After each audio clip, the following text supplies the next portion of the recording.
Mu lukiiko lwa NRM olubadde lukubirizibwa amyuka Pulezidenti Jessica Lupo wali ku yafesi ya Ssaabaminisita basazeewo ebintu bingi ku ngeri akalulu ka NRM ak'ekibiina gye kanaalondebwa. Wano Hamson Obuwa atubuulidde ebituukiddwako ng'ebimu ku ngeri y'okukozesa rejisita ey'abalonzi eyakolebwa ekitebe kya NRM gye buvuddeko.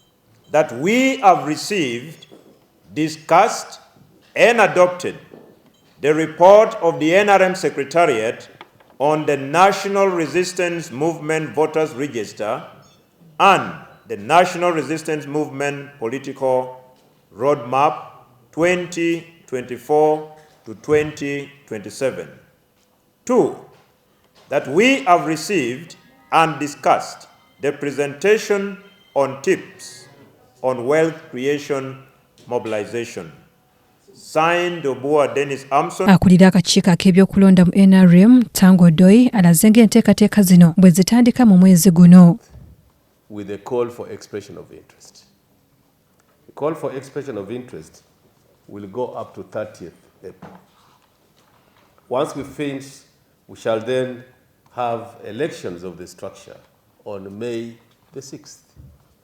The structure is the foundation of the party. The NRM party is a mass line party. Ono agamba nti bana NRM bonna akalulu ku luno bakukanoonya bonna kirindi. Dictates that the NRM is a family and all campaigns must be a family campaign. We are aware that there are people who mudslinging the current MPs or even others. They are aware those who orchestrate propaganda, the propagandists. They are aware those who have character assassination want you to talk in the face of the other. Tango Doi alabudde abantu obutakozesa ssente mu kalulu kubanga bakuzijja mu kalulu. Legalities, including but not limited to bribery, because you have a lot of money.